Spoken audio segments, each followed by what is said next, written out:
New project.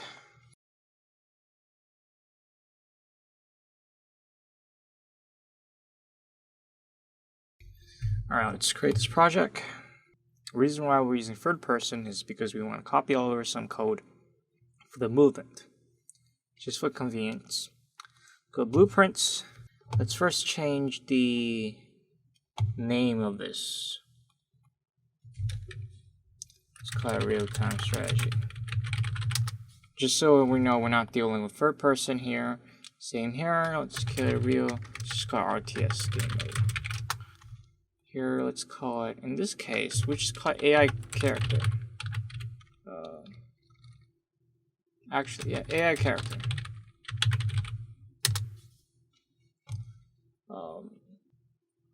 So first, we will need player controller. We'll call this RTS player controller. And we will also need an AI controller. So let's go to open this up. AI controller. And we're just going to name it RTS AI controller. We also need our own character. And this is going to be an invisible character. Let's call it RTS character. So after we made all that, we need to change product settings. Go to map and modes. Open up the default modes. Default game mode should be at the RTS game mode. Go ahead and switch this to RTS player controller, and the character pawn will be RTS character. So close that up. And now we press play. We're still using the pawn. I mean these character.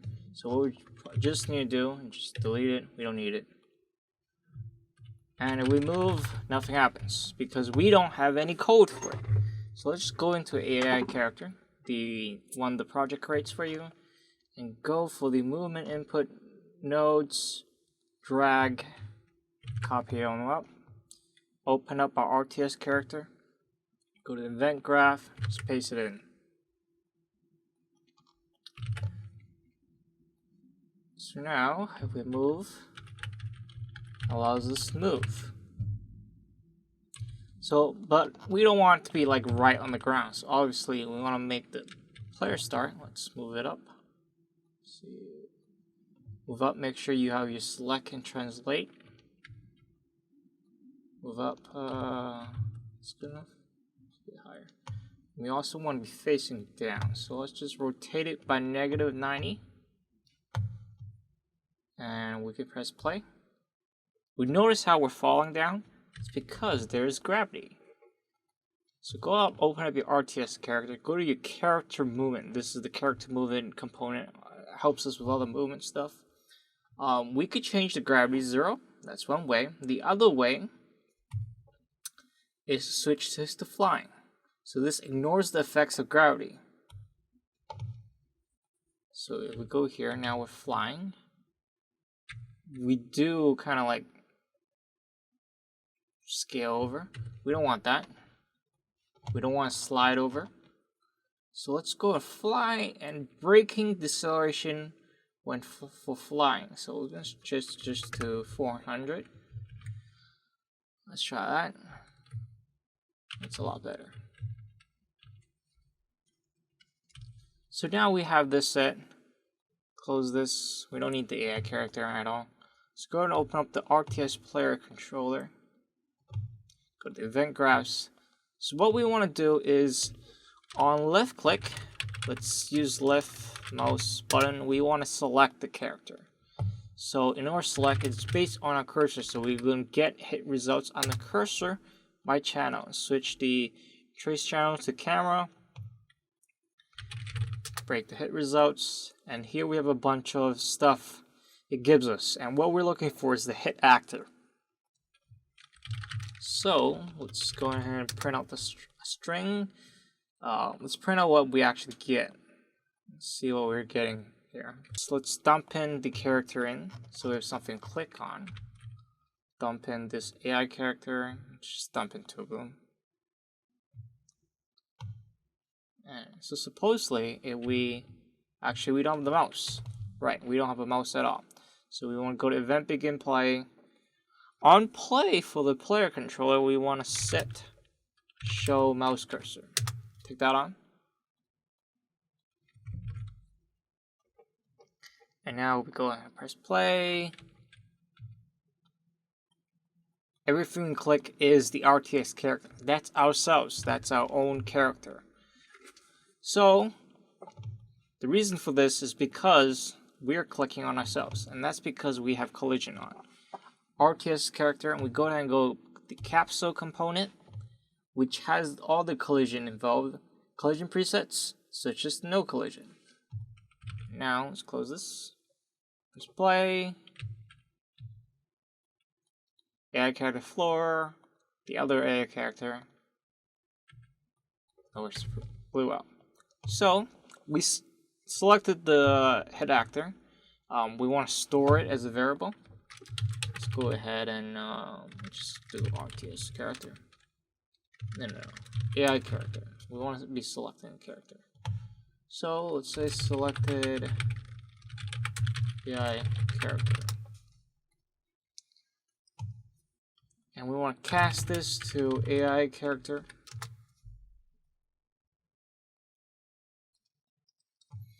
Go ahead and drag this and set it.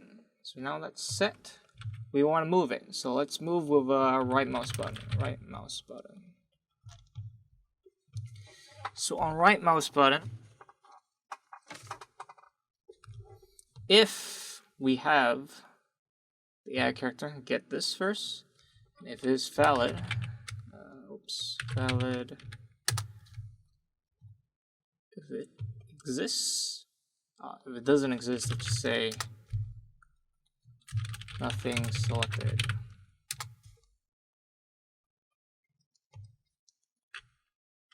If it does exist, let's grab the AI controller.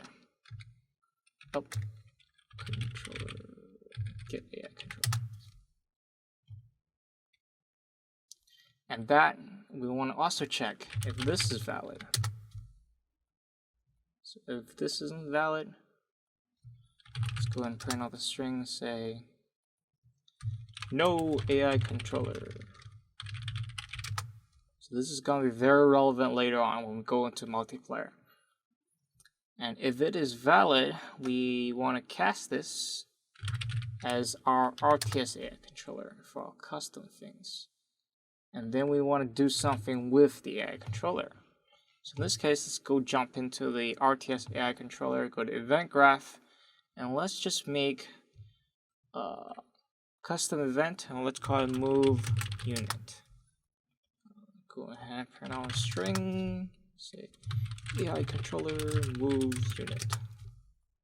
And we want to do AI move to, which takes in a pawn, which we will get our own controlled pawn, link it up to this, and we need a destination, and that we will rely on the player to tell us. So I'm gonna input new vectors, and we're gonna say location. What's the location you want me to move this unit to? Compile this. We can go back to player controller, and here we can say move unit. And where the base location based on where our cursor is. So we can just copy this. And instead of getting the actor, we're just getting the location. So now if we, let's move my camera here. Just play, click this. Oh, nothing's happening. It's not moving at all. Why is that? Let's see.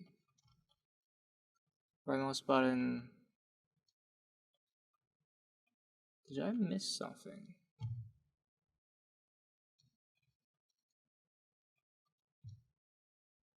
Hold on. Right.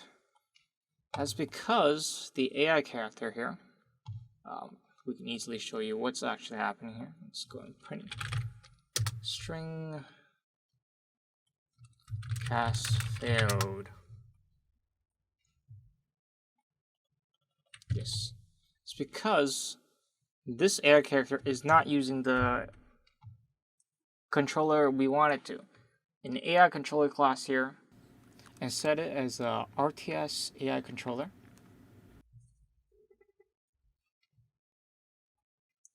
Now if we go and press play, click here, it says moved unit, but it's not moving. Why is that?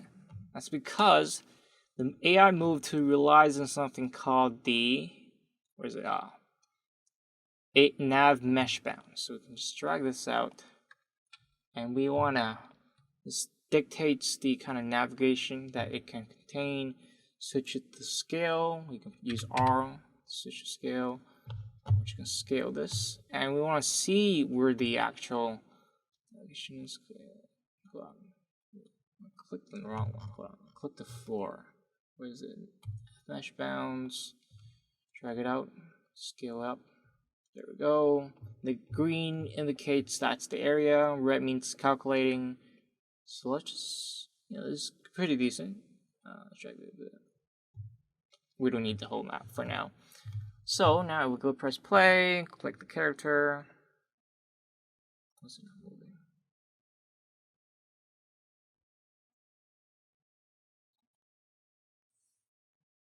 Oh, this isn't connected.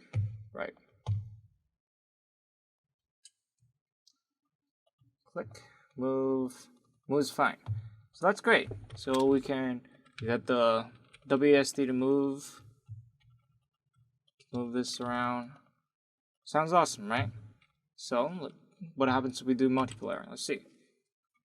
So this is the client. First of all, the client's looking this direction.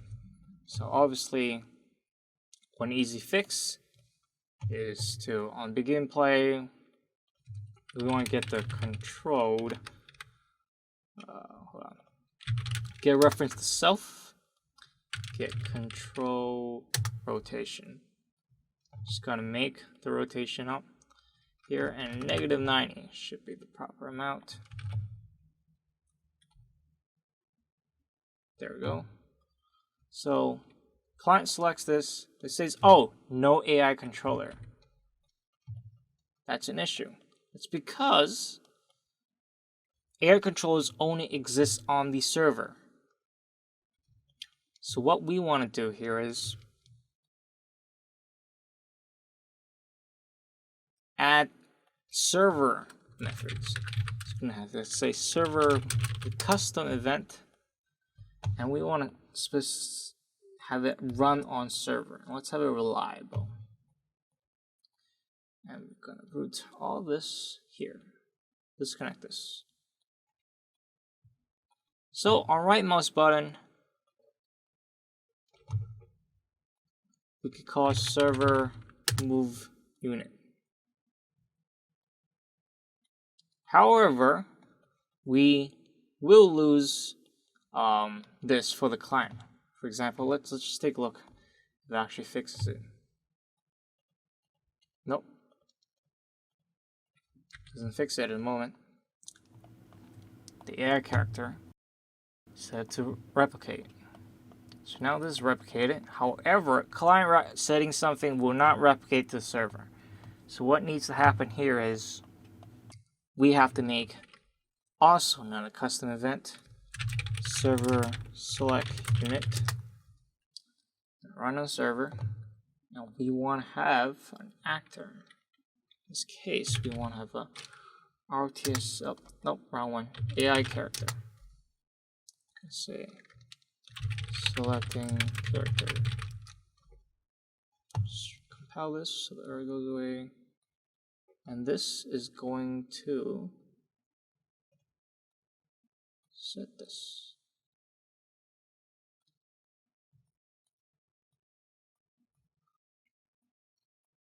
So if we cast this properly, we're gonna say server select unit. Let's grab this here. So this will always run on the server. So now move here. This is move unit, but it's moving to, where is it moving to? 0, 0, 0. This is the 0, 0 position.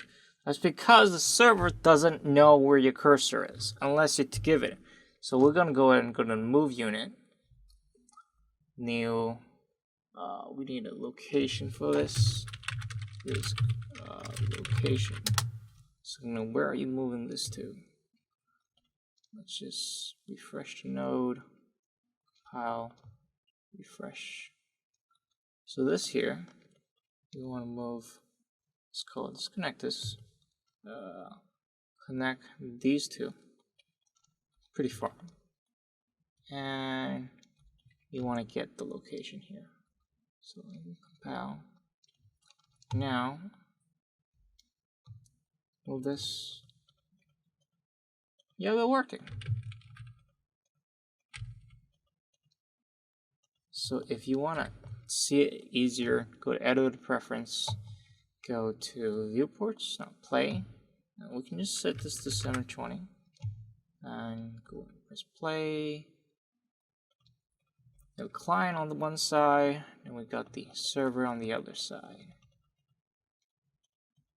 And because our nav mesh only goes a certain way, it won't move here. So I can switch characters very easily. That's how it works.